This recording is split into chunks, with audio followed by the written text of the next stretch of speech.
Dívida é confusão. Alguém, não precisa levantar a mão, mas você já entrou em dívida? Você sabe por que você entrou em dívida? Eu sei. Por causa daquela frase que eu falei: não planejar é o mesmo que planejar o fracasso. Você entrou em dívida porque não planejou. Então nós precisamos de pensar nisso. A dívida, eu fiz uma relação de 5 coisas principais aqui, que a dívida tira a paz e a dignidade. Todo mundo que está devendo perde autoridade. E o pior de tudo, que se morrer devendo, os filhos e os netos tomam esse sobrenome. Olha lá, ó, filho de fulano de tal, neto de fulano de tal, caloteiro. Ficar devendo é uma desgraça. Morrer devendo é uma desgraceira. Você sabe qual a diferença de desgraça e desgraceira? Desgraça é quando alguém grita no seu ouvido: ah! E desgraceira é quando ele grita 5 minutos no seu ouvido sem parar. Desgraceira é a continuação da desgraça. É a desgraça no gerúndio. Dever é terrível. Morrer devendo é um absurdo. Você destrói sua geração toda. Estranho, né?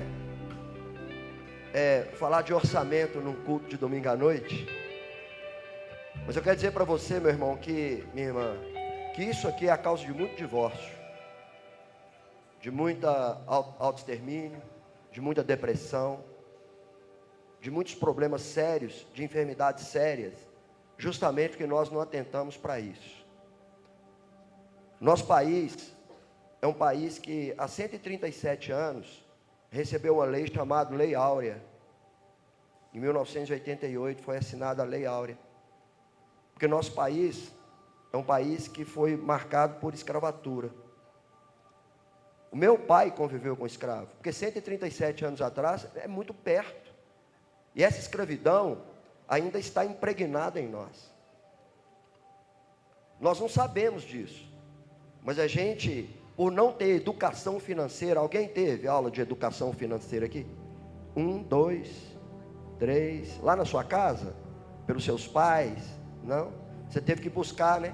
Você vê que tem 4 pessoas aqui nessa plateia que teve educação financeira.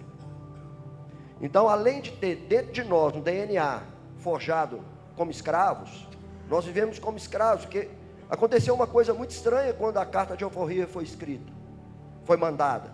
Imagina você escravo, com sua esposa ou com seu marido, com seus filhos, a porteira da fazenda abre e o dono da fazenda fala: ó, pode ir embora todo mundo que é proibido ter escravo. Aí você sai com sua família para fora da fazenda e vai trabalhar onde? Volta a 137 anos atrás.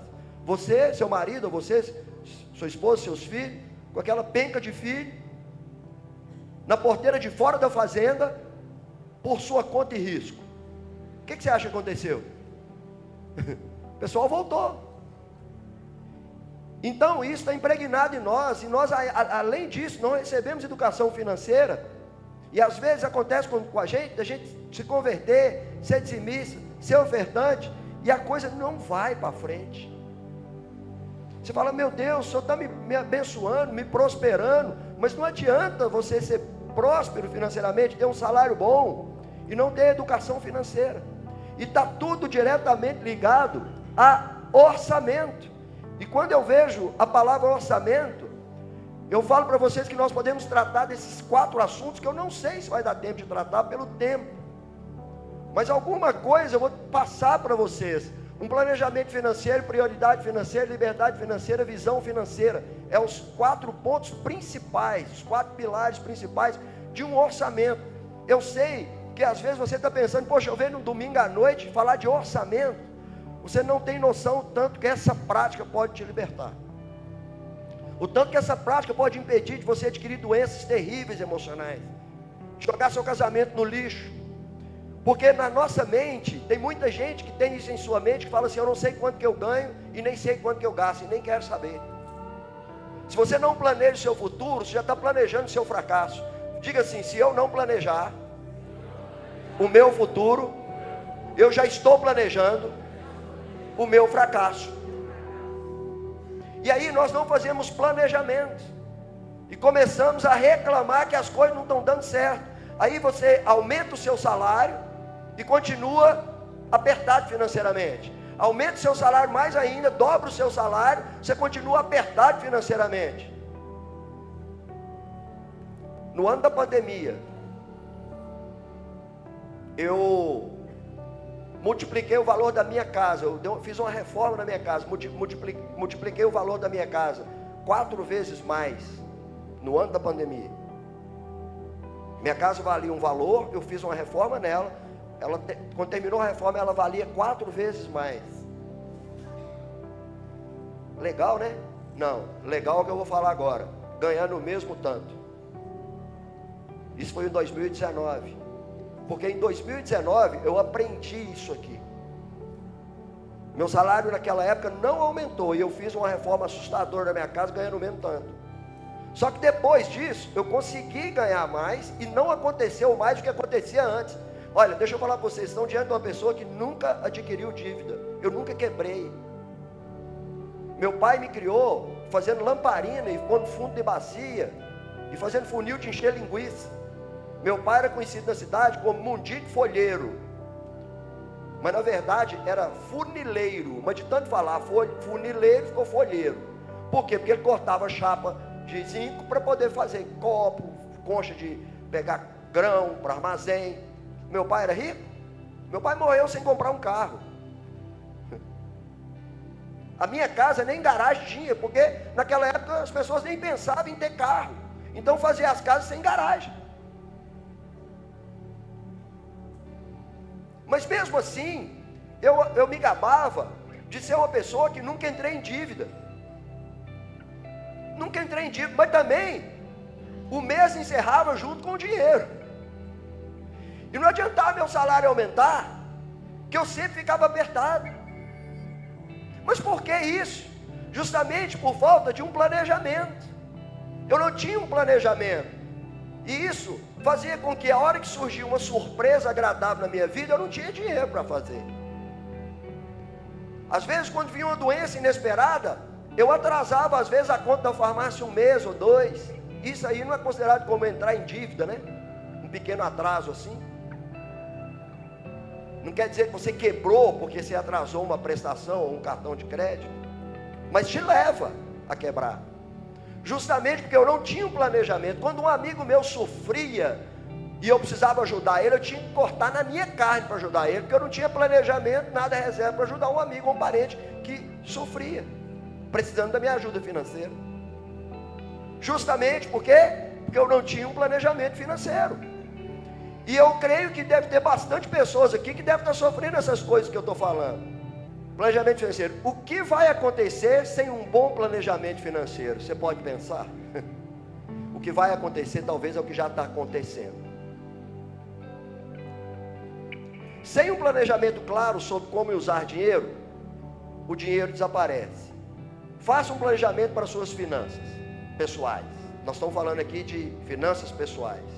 Olha o que a Bíblia diz em 1 Coríntios, capítulo 1, versículo 33. Porque Deus não é Deus de confusão, senão de paz, como em todas as igrejas dos santos.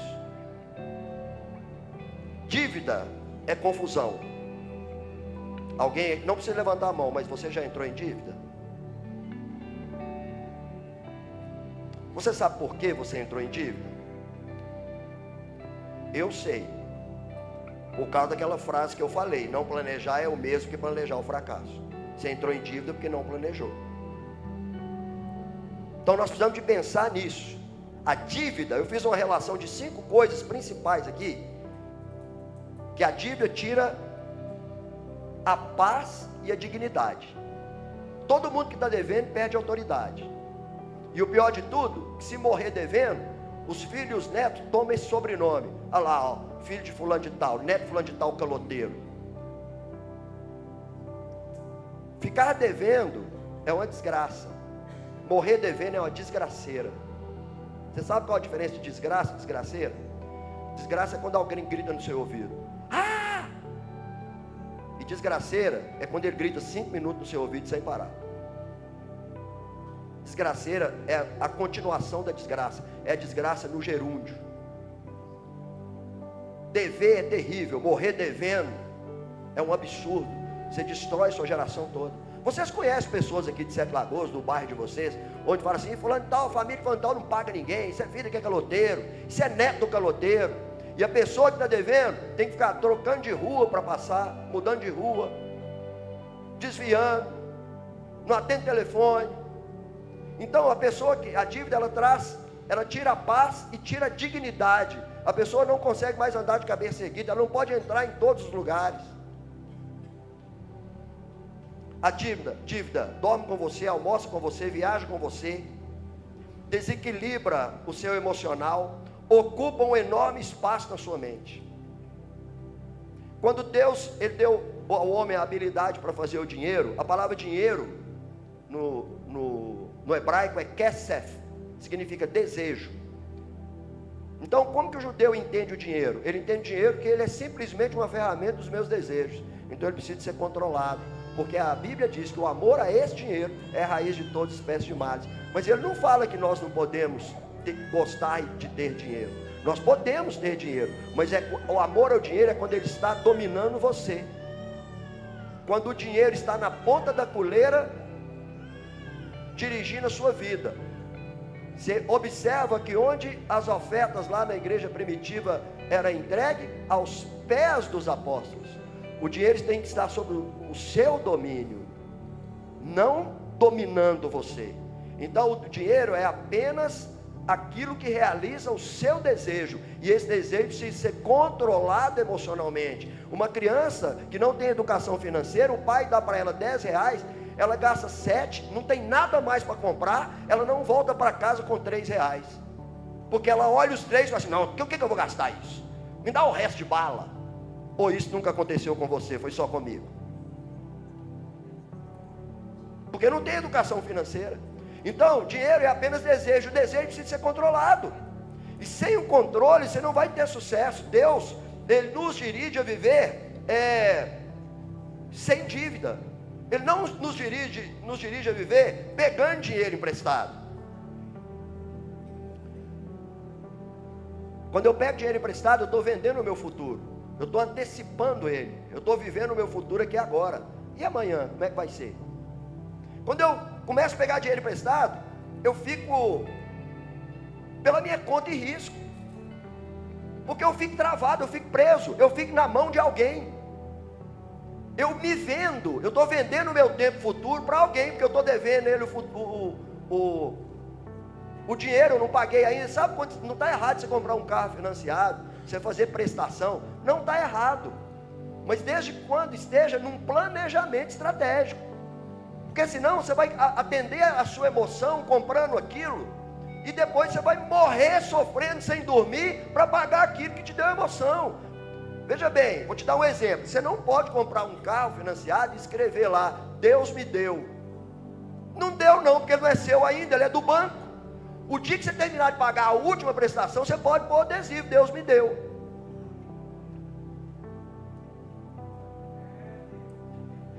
Aprende comigo uma coisa: nem tudo que eu quero eu posso, e nem tudo que eu posso eu devo. Certo? Diga, nem tudo que eu quero eu posso, e nem tudo que eu posso eu devo.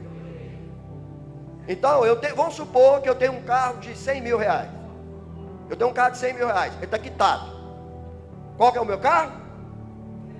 100 mil, está quitado? Beleza. Aí eu passo ali, aqui em Sete Lagoas é um espetáculo de agência de carro, né? É maravilhoso, é um paraíso para quem gosta de carro, né? Cada esquina tem uma. Aí eu estou andando aqui, eu vejo o carro que eu tanto queria. Aí eu paro com minha esposa e entro na agência e falo, quanto que é esse carro? Ele fala, 160 mil. Eu falo, meu Deus, 160 mil? É. Olha, eu pego o seu por 100 e financio 60. Eu quero? Eu posso? Aí eu olho, não posso, porque eu já comprometi o meu orçamento. Mas vamos supor que eu posso. Passou pela segunda peneira, eu posso. Eu tenho como pagar, mas eu devo. Espera aí, meu filho tá fazendo vestibular de medicina. Estou dando um exemplo, tá? E se ele passar com uma prestação dessa, como é que eu vou ajudar ele a fazer medicina? Porque dinheiro no bolso da gente, no orçamento, é relativo. Eu não gosto muito da relatividade, mas nós temos que aceitar ela, né? Por exemplo, você ganha 20 mil, né? Gastar por mês R$1.000 de fast food com a sua esposa, por mês, se você ganha 20, é muito, é relativo. Se você estiver comprometido já com 19 mil, você não vai ter nem reserva. Mas vamos supor que eu ganhe 3 mil por mês, não devo nada, a empresa paga toda a minha comida, que me dá uma cesta básica de luxo, eu moro numa casa da empresa que paga água e luz para mim, minhas passagens aéreas é a empresa que paga, e eu ganho R$3.000 por mês da empresa livre. Eu posso gastar R$1.000 por mês com minha esposa, e quem ganha 20 não pode. Porque depende do orçamento. Então não é o valor que você ganha, é o seu orçamento. Vocês estão me entendendo? Então nem tudo que eu quero eu posso, nem tudo que eu posso eu devo. Deus nos dirige a sermos cabeça e não cauda. E quando você endivida, você passou a ser cauda. Meu pai falava para mim: meu filho, não tenha um centavo no bolso, não tenha, mas não deva a ninguém, que é melhor você não ter nada e não dever a ninguém. É tão perigoso. Meu pastor auxiliar, meu sócio também financeiramente, que eu tenho empresas, ele não deixa boleto nenhum em cima da minha mesa, porque eu já paguei o mesmo boleto 2 vezes. Porque quando eu vejo as contas para pagar, porque é assim, quando chega os meus rendimentos do mês, quando ele chega, eu não preciso dele para pagar o que eu devo os 30 dias do mês, eu já tenho dinheiro para pagar aquilo. Porque o ideal é que nós tenhamos 6 vezes o valor que você gasta por mês guardado. A partir desses 6, vou dar um exemplo, eu ganho R$1.000 por mês, quanto que eu tenho que ter guardado? 6 mil. A partir dos 6 mil, aí eu posso investir. Aí eu posso, se eu tiver 6.300, 6.400, se eu tiver 7, 1.000 está livre. Mas 6 mil não está livre não. Até 6 mil eu não tenho nada. Por quê? Se eu for mandado embora, eu tenho 6 meses de garantia do que eu preciso gastar todo mês. Porque eu não gasto 1.000 por mês. Então eu tenho 6 meses. Na pior das hipóteses, eu diminuo o meu padrão de vida pela metade, eu tenho 1 ano. Copiou? Vocês copiaram? Então o ideal é você fazer isso. Então quando entra o primeiro dia do mês, o dinheiro para você pagar toda a despesa do mês já tem que estar na sua conta. Você tem que esperar o pagamento para isso não. Senão você vai fazer igual aquelas pessoas que você encontra com elas na rua e fala assim: e aí fulano, como é que você está? E responde assim: estou aí, correndo atrás do prejuízo. Vocês já ouviram isso? E a hora que ele encontrar, ele vai encontrar quem? Quem? Porque está correndo atrás do prejuízo. E acha isso lindo, né? Tem outras frases que eu tenho aqui, meu tempo não vai deixar. Então veja bem, o que você não pode deixar é a ansiedade de endividar, porque o que endivida a gente é a ansiedade. Eu posso gastar o que, pastor Marcelo? Olha, você pode comprometer com prestações apenas 30% que você ganha. Se você fizer mais que isso, você está comprometendo, você está colocando em risco a sua vida. Aí você vai lá na Shopee, na Amazon, é só 12 vezes de R$16, é só 12 vezes de R$8, é só 12 vezes de R$22, a hora que você soma, está aqui a bagunça. Então, a dívida, ela é seu inimigo. Agora, a Bíblia, ela nos ensina. A Bíblia nos ensina. Na Bíblia, tem 31.100 versículos. 31.100 versículos. Imagina só. 2.350 versículos fala de dinheiro. Isso é mais de 7% da Bíblia. A Bíblia fala mais de dinheiro do que de oração. Porque o Senhor sabia que a gente ia parar de orar se ficasse endividado. Fala mais de dinheiro do que de casamento, porque Deus sabia que se nós não soubéssemos bem resolver o nosso problema financeiro, nós íamos ter divórcio. Quer outro dado? 38 parábolas na Bíblia, 16 falam de dinheiro, quase a metade. Meu Deus, onde nós vamos parar?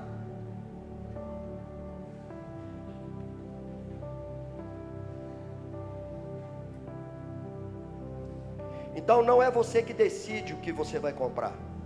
O que decide o que você vai comprar é o seu orçamento. Aí quando você chegar na sua casa, marido, e sua esposa falar assim: meu bem, me dá aquela sandália nova. Aí você fala assim: não, meu bem, não dá. Aí ela fica com raiva de você 3 dias. Normal. Seu filho: pai, eu quero trocar meu celular, ou meu tênis não está novinho não, ele está começando a ficar mais velho, estou querendo um tênis novo. Você fala assim: agora não dá. Ele vai ficar com raiva de você e acha que você é ruim. Mas se você tiver o marco regulatório que Deus nos deu, que é o orçamento, passa para mim, por favor, irmã.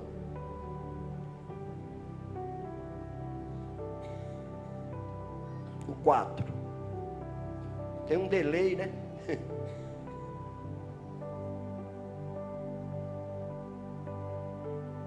O que é o orçamento? É um plano de como gastar seu dinheiro. É um plano de como gastar seu dinheiro por um certo período. Você pode ter um orçamento por semana, por mês, por ano. A sua diretriz para exercer uma boa gestão do seu dinheiro. Então agora já expliquei o que é o orçamento. O 5. Isso aí é um orçamento. Você pode fazer com papel de pão, com guardanapo. Não precisa ir para o Excel não. Certo? Pode passar. Jesus recomendou fazer um orçamento. O que está escrito lá em Lucas? Vamos lá no Lucas 14. Lucas 14, 28. Vou ler só até o 30. Pois qual de vós, querendo edificar uma torre, não se assenta primeiro a fazer as contas dos gastos, para ver se tem com que acabar? Para que não aconteça que depois de haver posto os alicerces, e não podendo acabar, todos os que a virem, comecem a escarnecer dele, dizendo: este homem começou a edificar e não pôde acabar. A Bíblia mandou fazer orçamento? Sim ou não? Quem está comigo? Está fazendo sentido para você? Que legal. Ele mandou fazer orçamento. Tem um senhor lá na minha cidade que há muitos anos atrás, ele foi fazer uma casa muito grande, e ele tinha muito dinheiro.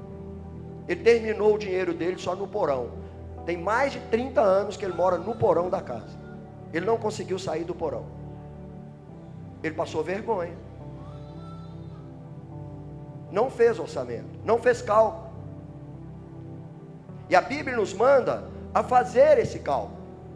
Nós precisamos entender que a Bíblia nos manda a fazer cálculo. E o orçamento é a maneira principal para que a gente possa não passar vergonha. E o orçamento vai ajudar você a não ser chato como pai, ou ser chato como mãe, ou ser chato como esposa, ou ser chato como marido, porque o orçamento vai ser o marco regulatório. Eu dou um exemplo seguinte: a maior tecnologia automobilística para mim, para Marcelo, foi aquele apito do cinto de segurança que tem no carro. Não é nada mais direção hidráulica, não sei o que, câmbio automático, nada disso. É aquele apitinho quando você esquece de colocar o cinto. Aí o carro faz assim: pi, pi, pi, pi, pi, pi. Vocês já viram isso? Por quê? Porque eu sou dominante e influente no meu temperamento. A minha esposa é conforme. Aí, o conforme, ele é mais tranquilo, ele pensa mais. Aí eu saía da garagem: Adriana, você não pôs o cinto, indo para a igreja. Adriana, você não pôs o cinto, você é muito apressado. Não passou nem a primeira esquina, você já está mandando eu colocar o cinto. Eu vou colocar, espera. Você é muito apressado. Nem eu que sou apressado não, você que é lerda. E como é que nós chegamos na igreja?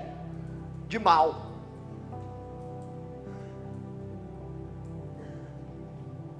Nessa época, ela não sabia que eu era dominante, e nem eu sabia que ela era conforme. Eu estou aqui na igreja de psicólogo, deve ter ensinado para vocês. Mas antes de eu saber disso, eu comprei um carro que o cinto buzina. Aí quando eu tiro o carro da garagem, na hora que eu arranco o carro, o cinto, pi, pi, pi. Ela, que cinto chato, crapo, bravo. Quem que é chato? O cinto, não é eu. Por isso é a melhor tecnologia. E o orçamento? A hora que seu marido virar e falar: meu bem, eu estou querendo comprar uma chuteira nova. Aí sua esposa fala: é mesmo, meu bem? Cadê a sua? Não, a minha está quase rasgando. Aí você fala: então vamos ver seu orçamento, deixa. Aí ela pega o orçamento e fala: aqui, meu bem, dá para você comprar chuteira nova, mas nós vamos ficar 2 finais de semana sem fazer churrasco aqui em casa, para você comprar a sua chuteira. Ah, não, meu bem, é melhor não.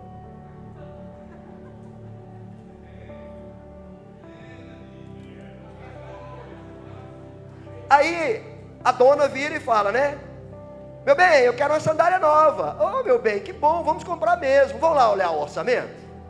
Olha aqui, dá para comprar, mas a gente visita sua mãe todo mês lá na cidade vizinha, né? Vamos fazer o seguinte, vamos ficar 2 meses sem visitar a sua mãe e vamos lá comprar sua sandália nova. Meu bem, é melhor não. E eu poderia dar exemplo dos filhos e mais coisas. Quem que é o chato? O orçamento. Ele é o marco regulatório. Irmãos, eu estou vendo libertação aqui.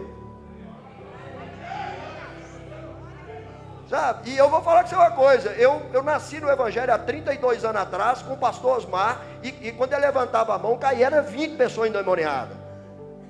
Eu sou do pentecostal. Vocês viram minha esposa aqui, né? Dá microfone para ela. E o cara, se ele senta a bateria aí, o culto nem acabou, não. Eu fui lá e falei assim: mete o couro aí. Ele não entendeu, não. Falei: ela é movida, o Espírito de Deus usa ela quando a bateria toca alto. Mas isso aqui é libertação. Você pode ter certeza. Eu tenho 5 minutos.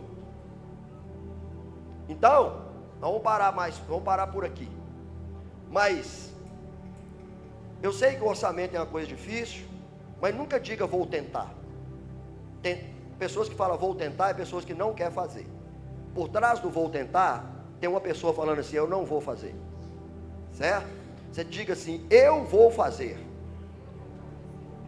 Tá bom? Então você precisa de entender que a diferença do gentio e do judeu é porque o judeu tem educação financeira. Com 13 anos de idade ele é emancipado financeiramente. Ele já foi treinado com a educação financeira. O pai dele tem um ritual que dá para ele um dinheiro bom e emancipa ele financeiramente. A partir daquele momento ele se torna um empreendedor. Ele já sabe onde investir. Mas nós não damos dinheiro para os nossos filhos.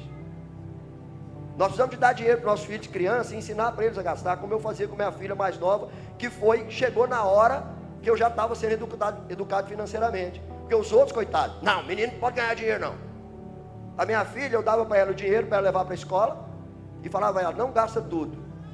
Hoje ela tem 23 anos, nunca endividou, porque ela nunca gasta tudo, porque eu dava para ela R$1 e falava: não gasta tudo. Eu olhava na bolsinha dela, tinha 25 centavos, 40 centavos. Quando eu olhava uma semana depois, tinha R$2 dos 25 que ela ia juntando. Depois ela foi crescendo, eu fui dando R$2, R$5, até o dia que ela recebeu o primeiro salário dela e me chamou para ir me levar ela na casa de uma irmãzinha, 2 irmãzinhas da igreja, que ela ia dormir lá, ia fazer uma comidinha lá, um lanche, ia dormir lá. As irmãs aqui têm mania de fazer isso também? As adolescentes, de ir para casa de um? Pois é. E ela recebeu o primeiro salário. Pai, o senhor me leva na casa da minha irmã? Eu falei: levo. Aí ela falou: me para no supermercado, que eu preciso comprar algumas coisas para ir lá, para ajudar na despesa lá da irmã. Eu falei: tá bom, parei. Ela falou: pai, vão comigo, que eu nunca usei cartão de crédito, e é o meu primeiro cartão de crédito, quero que na hora de passar no caixa lá, eu posso dar uma nota e o senhor não deixa eu pagar mico. Aí eu fui com ela pegou a cestinha e eu atrás dela. Aí ela comprou, colocou no caixa, eu em silêncio, não opinei nada. Aí passou o cartão, ditou a senha, entramos no carro, eu entrei, ela entrou, pôs o cinto, eu pus o cinto, eu olhei para ela estava assim,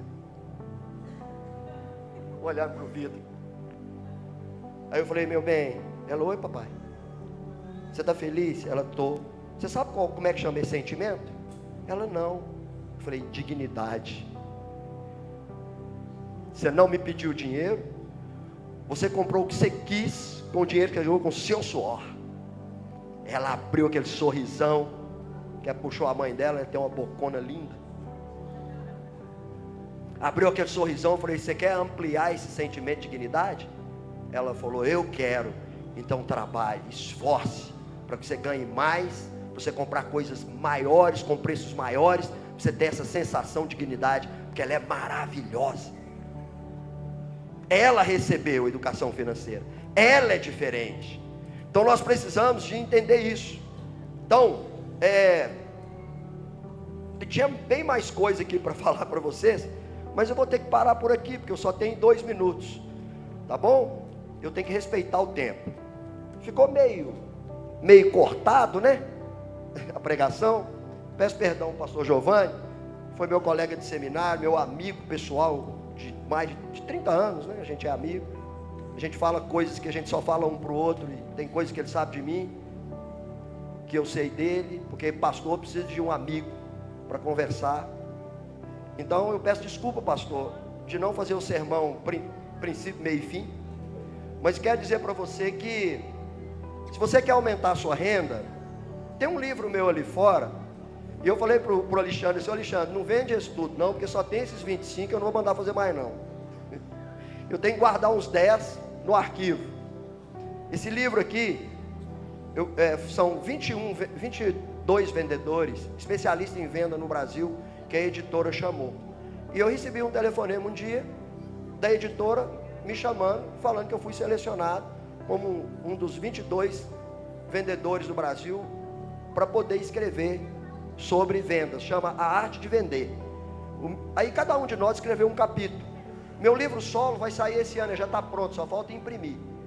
Mas esse aqui, ele é um livro que nós fizemos com coautoria. Eu só queria ler um trechinho aqui, porque se você não pode gastar menos, você pode aumentar seus rendimentos.